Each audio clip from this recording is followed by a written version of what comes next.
Engraçado, porque aí fala de Arrascaeta e do De La Cruz, mas os dois também são convocados, né? Os dois, é verdade. Tem isso, né? E o Léo Ortiz foi convocado pelo Tite, no passado já, né? Léo Ortiz que a gente precisa fazer se chegar no Flamengo mesmo, é uma ótima saída de bola, é um jogador que tem muito... Reta final do campeonato começou a fazer gol, né?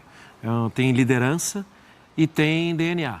E aí eu falo com os mais velhos. É que ele paralisou suas férias em termos de descontração, se desligar de tudo, para entrar em contato com a diretoria do Bragantino, pedir para ser liberado. Apesar de ele ter contrato até o final de 2026, ele não quer desperdiçar essa oportunidade de jogar no Flamengo, voltando a formar a dupla com o Fabrício Bruno, quem sabe, também tem o Léo Pereira, né? Ele quer jogar no Flamengo, já demonstrou esse interesse.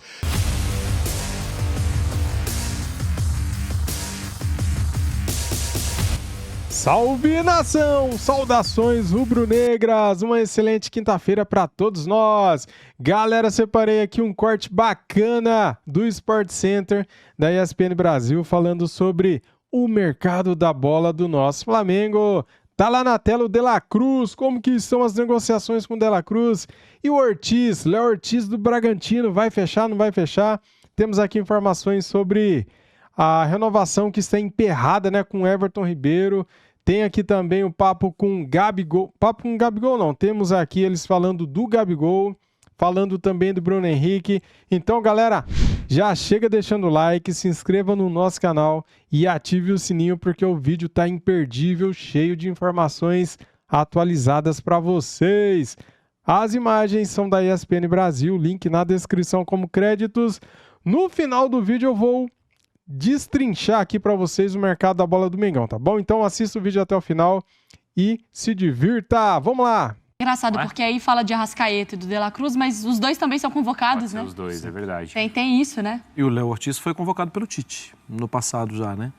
Léo Ortiz que a gente precisa fazer se chegar no Flamengo mesmo, é uma ótima saída de bola, é um jogador que tem muito... Reta final do campeonato começou a fazer gol, né? Tem liderança e tem DNA. E aí eu falo com os mais velhos. A gente já falou de futsal aqui hoje. O Léo Ortiz é filho do Ortiz, que era um cracaço na Seleção Brasileira de Futsal, que deu vários craques no passado. Você tinha o tênis dele, Marra? Do Ortiz? É. Tinha também. Eu tinha até do Morruga, sou mais velho, né? Mas jogou demais e o Léo Ortiz é, para mim, um zagueiro acima da média. Com a bola, tá? Em qualidade. E a gente viu no próprio ESPN Bola de Prata Sporting Bet, até o final ele disputou posição ali para entrar na seleção, né, Mari? E Cícero, você também trouxe pra gente, porque o Léo Ortiz, ele tem a vontade, né, de defender a camisa do Flamengo e tem conversado internamente com o Red Bull Bragantino para acabar com essa novela, né? É verdade, Mário. Ele está de férias em Nova York. E a informação que eu recebi é que ele paralisou suas férias em termos de descontração, se desligar de tudo, para entrar em contato com a diretoria do Bragantino, pedir para ser liberado. Apesar de ele ter contrato até o final de 2026, ele não quer desperdiçar essa oportunidade de jogar no Flamengo, voltando a formar a dupla com o Fabrício Bruno, quem sabe, também tem o Léo Pereira, né? Ele quer jogar no Flamengo, já demonstrou esse interesse, só falta agora um acerto. O Flamengo tem dinheiro em caixa para igualar, ou melhor, atender a proposta que o Red Bull Bragantino quer. A diferença não é tão grande assim, de 35 milhões de reais para 27 milhões de reais. O Flamengo tem isso no bolso para tomar um cafezinho, né? Os 8 milhões aí. É só ter vontade de querer botar e fechar logo a negociação, mesmo se acontece em relação ao De La Cruz. Está se arrastando muito essa novela e o Flamengo já sabe que vai ter que pagar à vista os 16 milhões de dólares, 78 milhões e meio de reais. Então, desembolsa logo a grana, já deixa a torcida tranquila e já vai se reforçando para o ano que vem. Em relação às renovações de contratos que vocês estavam comentando aí, eu recebi uma informação que, apesar de não ter sido divulgada oficialmente no Flamengo, o Bruno Henrique já assinou o seu contrato por 3 anos com o Flamengo, se tornando o jogador mais bem pago do futebol brasileiro, com um salário em torno de 2 milhões de reais mensais.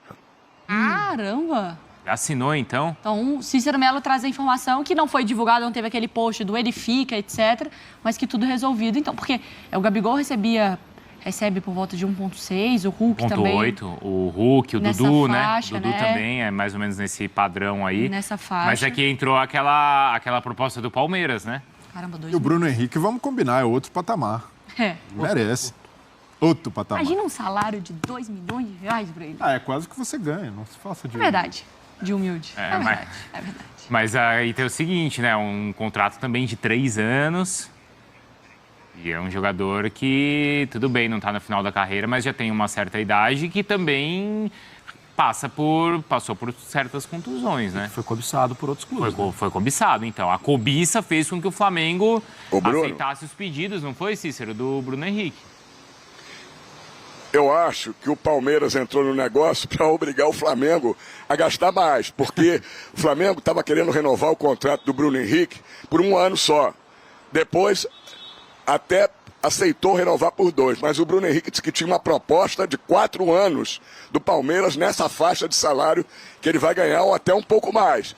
Aí o Flamengo, talvez pressionado, com medo de ele não estar blefando, né?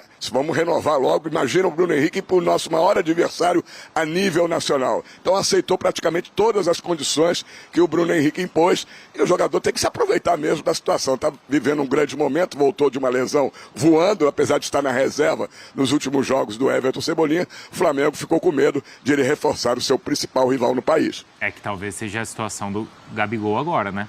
Mas é esse meu ponto, assim, que eu perguntei do mais preocupado, Marra, em chegadas ou saídas. Porque, por exemplo, a gente tem que pensar a avaliação do que o Tite gosta. Então, por exemplo, o Cícero traz o Bruno Henrique, começa voando, mas vai para o banco do Everton Cebolinha. Será que o Tite enxerga mais o Cebolinha? Só que aí é uma questão é o Bruno Henrique, é o Gabigol. Sim. Aí tem uma questão de idolatria, de toda uma relação com torcida, só que é o que o Tite enxerga de futebol. Mas aí você paga 2 milhões da sua folha para alguém que não necessariamente o técnico vai utilizar. Quem que vai abrir mão desses jogadores? Tem muita conta para fazer. Tem muita conta para fazer e tem uma questão, assim, que é o Tite, a gente sabe que ele é muito competente, a gente sabe que ele é muito bom, mas a gente sabe também que ele ficou 6 anos fora do trabalho diário de clube. Na reta final do Flamengo, ele entregou um Flamengo melhor do que estava anteriormente. Sim. Mas ele não entregou um Flamengo irresistível, até porque nem deu tempo para isso. Mas uma coisa que é natural do futebol brasileiro, já ele vai ter cobrança. E essas encruzilhadas, tipo, o Gabigol sai, se sair, for pro Corinthians, o Bruno Henrique renovou, fica no banco, essas encruzilhadas, elas precisam ser rebatidas com 3 pontos. Vitória, consistência, porque isso é o que garante o Tite, não é o currículo. O Tite é ótimo treinador, mas o futebol brasileiro é muito chato. E não estou falando do Flamengo, estou falando de todos os clubes brasileiros. Sim. As torcidas, as redes sociais são chatas. E se os caras não tiverem muito alicerçados, e especialmente se o treinador não estiver entregando sempre, isso dá ruído. Sim. Isso é chato. Gente, em algum momento, o Abel Ferreira foi questionado. O time caiu, tal, não sei o quê. Assim, em algum momento, um cara... Isso não pode acontecer. Isso aconteceu com o Tite, no Corinthians, em algum momento. Sim. Aconteceu com diversos treinadores. O Muricy, tricampeão no São Paulo. Infelizmente, o futebol brasileiro é chatinho. E às vezes é responsabilidade até da diretoria, né? Também. Respinga no técnico, né? Porque é o dia a dia, né? Eu acho que ele vai ter habilidade para segurar essas coisas, porque essa talvez seja, fora do campo, a maior virtude dele. Ele é um cara de boa conversa, os caras gostam dele, ele olha no olho do jogador, tal. Eu acho que ele vai ter habilidade.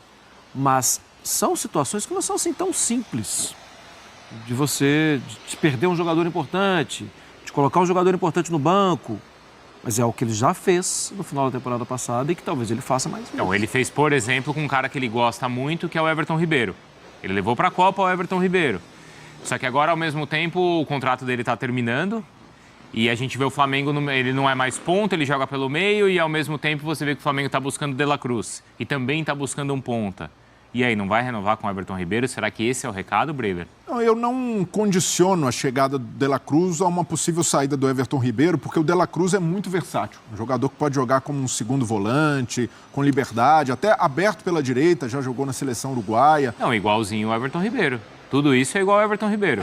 Não, então, mas para o Flamengo é fundamental ter essa profundidade de elenco. E eu vejo que o Everton Ribeiro não vai ser mais o jogador de 19, 20, 21, ou até mesmo 22, titular. Jogador com esse status. O status do Everton Ribeiro hoje, no Flamengo, é de jogador que vai ser opção.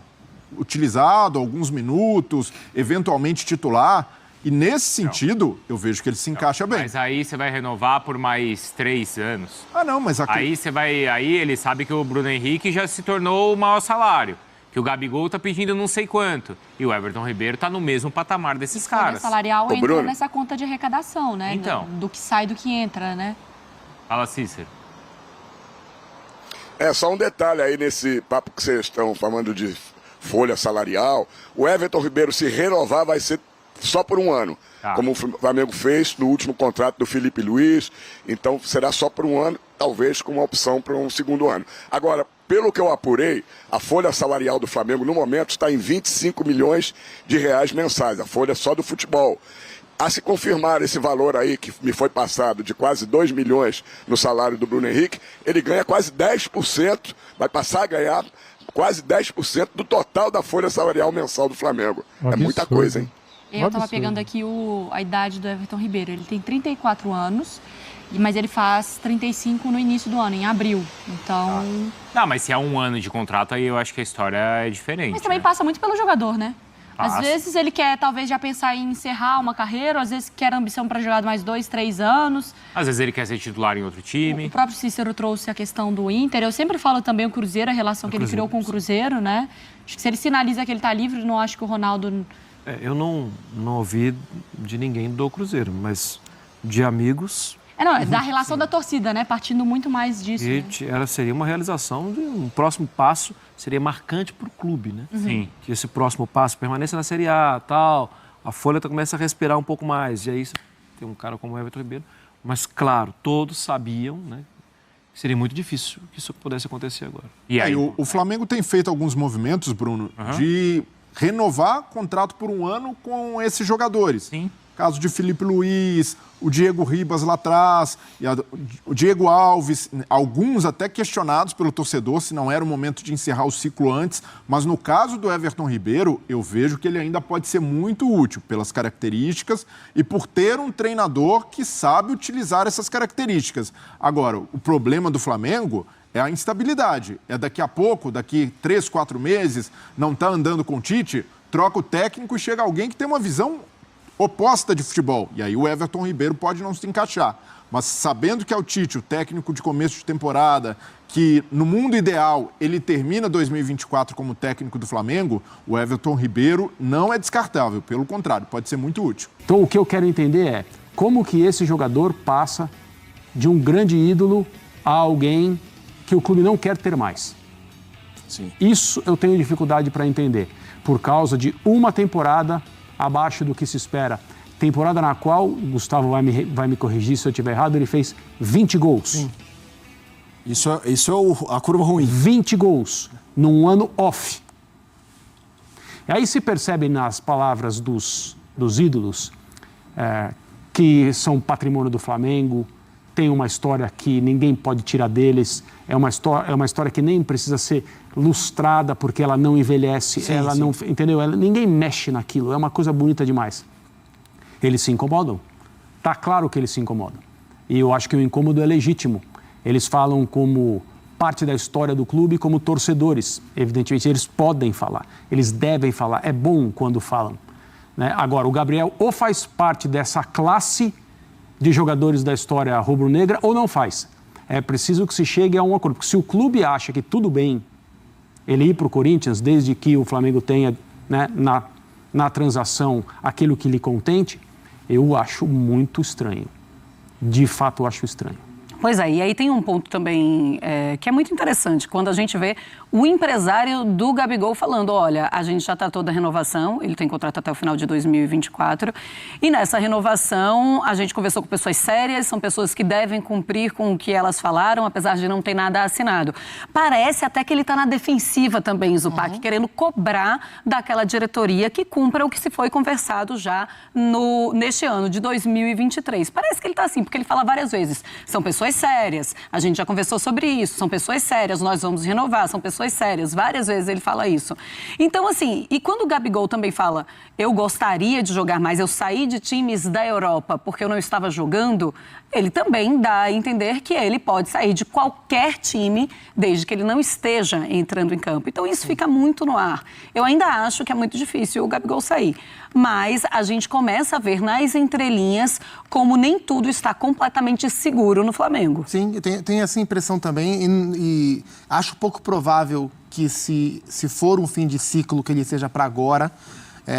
Nem pela vontade, talvez se o Gabriel perceber que ele não vai jogar, o que ele espera que ele jogue na temporada, que ele quisesse fazer o movimento agora, mas acho que comercialmente essa operação ela é muito complexa para ser feita nesse momento, pelo tamanho do contrato do Gabriel no Flamengo, pelo que o Corinthians tem a oferecer ao Flamengo, para que vale a pena o Flamengo liberar. Eu, sinceramente, se fosse o Flamengo, não liberaria o Gabriel por pouco. O Gabriel quer sair, legal, eu também quero tanta coisa. Né, o Pedro quis sair e não saiu, e outros jogadores quiseram sair também não saíram. Exato. Olhando pelo viés do Flamengo, não vejo motivo para isso. Exato. Mas a interpretação que eu tenho sobre os movimentos, as falas do Gabriel e a fala do seu empresário é justamente nesse sentido, de que eles percebem que talvez a chegada do Tite tenha piorado a situação do Gabriel no Flamengo, que já não era a melhor das situações, né? Vamos lembrar que ele não vira reserva com o Tite, ele era reserva no fim da era Sampaoli. Mas o próprio Gabriel deixa claro que com o Tite, ele foi o único que não jogou como titular. Nem sei se ele foi o único mesmo, mas é a maneira que ele coloca e a gente entende o que ele quer dizer. E o seu empresário diz, olha, a gente tinha a renovação acertada, eu estava só esperando chegar o contrato. Sim. E, de repente, não chegou o contrato até agora. Então, assim, do ponto de vista técnico, o que estava ruim ficou pior para o Gabriel. E do ponto de vista comercial, o que foi verbalmente acordado não foi tornado oficial ainda. Então, peraí, será que a situação do Gabriel mudou desde que o Tite chegou de fato? E o Flamengo vai esperar mais para tomar a decisão? E se for assim, será que é bom para a gente, Gabriel, pensando? Então, assim, eu vejo o recado na fala do Gabriel, embora não seja incisivo, e eu vejo um claro recado na fala do seu empresário. Também. O que não quer dizer que eles tenham razão, né? O Tite não é obrigado a escalar o Gabriel, o Flamengo não é obrigado a renovar o contrato do Gabriel agora. Mas é um cara muito importante. Tudo que gira em torno do Gabriel no Flamengo tem um peso muito grande, porque ele é muito grande. E se for um ano em que o contrato, por exemplo, não será renovado, quando a gente chegar perto do meio do ano, com essa história de possibilidade de pré-contrato, isso vai ser um tumulto enorme. Eu ainda acho que o Flamengo vai renovar o contrato com o Gabriel e é o que eu acho que o Flamengo deve fazer. Mas, a partir do meio do ano, as partes envolvidas podem mexer nesse jogo. E tem muita coisa envolvida. Eu acho que essa equação tem o lado do Tite para a gente abordar também, porque a gente está falando do ponto de vista de negócio, aí estamos falando de diretoria e jogador. Mas existe esse componente do Tite. O Zupac falou, e eu concordo 100% com ele, André, que técnico não tem obrigação a nada.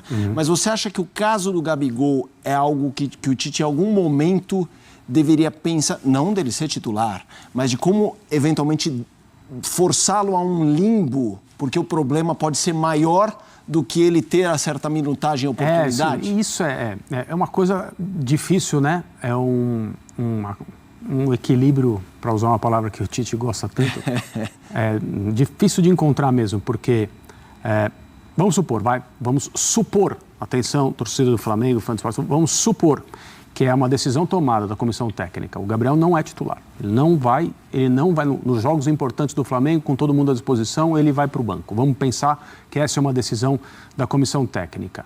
A diretoria do Flamengo não tem outra coisa a fazer a não ser, é a decisão do técnico. Ninguém foi contratar o treinador da seleção brasileira para dizer quem que deve ser escalado, né?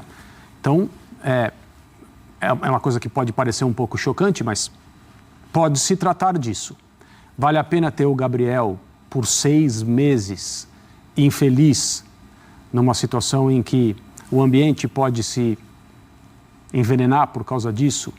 Ou é melhor, então, já que a comissão técnica que vai estar no Flamengo, pelo menos durante o ano de 2024 inteiro, não quer contar com ele, então já é melhor adiantar uma saída para evitar esse tipo de situação? Sim. Pode ser um caminho, pode ser uma estratégia.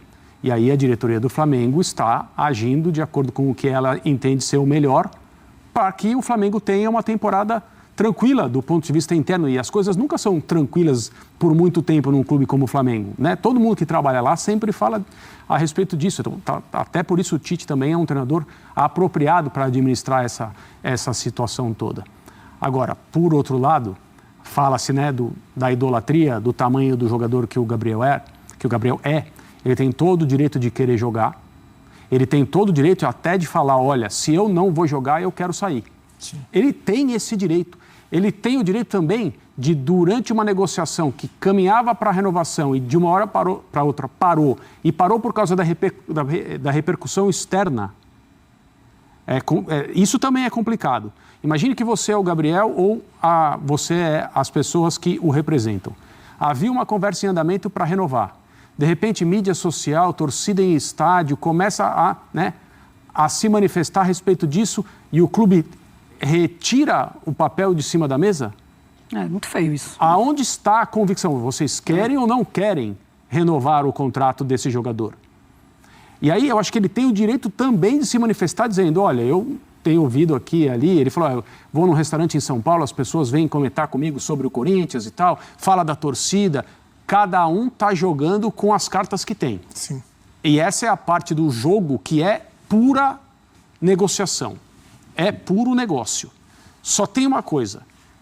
Ídolo normalmente tem um pouco mais de cuidado com esse tipo de vai sair, não vai, como sair, as razões, o que fala publicamente, o que não fala. E talvez, né, o Gabriel esteja um pouco precipitado até agora da maneira como ele vem tratando desse assunto. Pois é, e vice-versa também, né? Porque a diretoria também precisa ter esse cuidado com o Gabigol e com essa renovação. Falando do De La Cruz, Zupa, a gente viu aqui o presidente falando que não há nenhuma negociação acontecendo neste momento, que não tem nada de conversa. Mas a gente tem também informações seguras que há conversa com o De La Cruz e com os representantes do De La Cruz. Ou seja, alguma coisa está acontecendo, porque no mesmo momento em que ele fala que não há uma conversa, que não há nada oficial, ele fala, nada dura para sempre. O presidente diz isso. Ou seja, ele já está vendo também o seu principal jogador indo embora. E assim, para o Flamengo chegar com a proposta definitiva na mão do River Plate, ele tem que estar 100% acertado. Não é que ele tem, mas é melhor que ele esteja 100% acertado com o jogador, claro, né? Porque amanhã o River aceita a proposta, mas o Flamengo não fechou com o De La Cruz, você perde a linha da negociação. Então, assim, que o Flamengo quer o De La Cruz, isso é noticiado, que o Flamengo negocia de alguma forma essa contratação, também a gente sabe que é verdade. Aí é uma questão de se acertar com o atleta para se acertar com o River Plate, e o River não tem por que abrir mão do De La Cruz por pouco, porque ele é um dos jogadores mais cobiçados das últimas janelas no continente, inclusive pelo mercado brasileiro, que é hoje o mercado predador dentro do futebol sul-americano, inclusive para equipes como é o River Plate. Então, assim, o Flamengo, que é um jogador desse porte, ele vai ter que gastar. E todo mundo sabe disso. Então o River também está na sua para valorizar o máximo possível um jogador que já manifestou o desejo de fazer o movimento para vir para o Brasil. E o Flamengo é um time que todo mundo sabe, os vendedores sabem que o Flamengo tem para gastar. Então claro, quem está negociando com o Flamengo vai valorizar o máximo, e assim é o mercado. E ele é um grande jogador e vale o esforço feito. E o Flamengo vai pagar. Exato. Vai pagar. E à vista ainda. Opa, no Pix. Vai fazer o Pix. Cara, tava fazendo os cálculos aqui, cara, do novo contrato do Bruno Henrique, 3 anos de contrato, né? 36 meses a 2 mil por mês, a 2 milhões por mês, 72 milhões de reais, galera. É quase o valor que o Flamengo tá pagando no De La Cruz. É muita grana, cara. Tomara que dê certo. Tomara que o Bruno Henrique voe e não se lesione. Ou seja, tomara que ele pague o seu salário, né? Porque é o maior salário do Flamengo hoje, é o do Bruno Henrique. E o Gabigol, hein? Será que ele quer ganhar igual, cara? Será que por isso que o Flamengo não renovou ainda?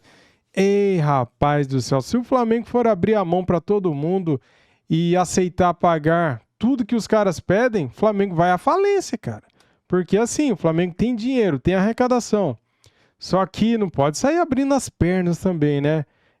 Os caras pedem, o Flamengo vai pagando. Tem que ter um controle, né? O Flamengo ficou com tanto medo de perder o Bruno Henrique que deu esse aumento salarial e 3 anos de contrato. Culpa de quem? Da torcida que pediu, que ficou implorando? Medo dele ir para o Palmeiras? Tudo isso é verdade. tudo isso aconteceu. Inclusive, eu fiquei com medo dele ir para o Palmeiras, né, cara? E falei, tem que renovar, cara. Só que agora ele tem que jogar, ele tem que honrar o salário dele e o manto sagrado, né? Galera, o Flamengo tá em negociações, né? Tá bem avançado com o Léo Ortiz, só falta definir o valor correto, porque o Bragantino agora resolveu pedir mais. O Flamengo ofereceu 5 milhões de euros e o Bragantino pediu 6,5, né? Já o De La Cruz, entre Flamengo e jogador, está certo. As bases salariais, tempo de contrato, tudo alinhado. Agora o Flamengo vai ter que pagar a multa para o River Plate. E o Liverpool do Uruguai tem 50% dos direitos econômicos do De La Cruz. Olha só a bolada que eles vão levar. Por isso que o River ficou endossando, não endossando, mas ficou assim, enrolando, embaçando, né, para vender o De La Cruz. Eles esticaram a corda no máximo e agora chegou a hora de vender o De La Cruz. O Flamengo vai pagar a multa e o De La Cruz vestirá o manto sagrado. Léo Ortiz, De La Cruz, o Tite também quer um ponta, né, um ponta direito. Só que, cara, o Tite tem que testar o Matheus Gonçalves, porque com o Vitor Pereira, o Matheus Gonçalves mostrou algumas coisas interessantes, dribles, chegou a fazer 2 gols, se eu não estiver enganado, dando assistência, é rápido, o menino é novo, tem que ser lapidado, né? Então o Tite tem que esperar um pouquinho, cara, de repente nem precisa gastar essa grana com ponta direita, já tem o Luiz Araújo, de repente é melhor usar o dinheiro para contratar 2 laterais, um direito e um esquerdo. O que você acha? Comente aqui, quero saber a sua opinião, tá bom? Muito obrigado a todos vocês, uma excelente quinta-feira para todos nós. Saudações rubro-negras. Fui!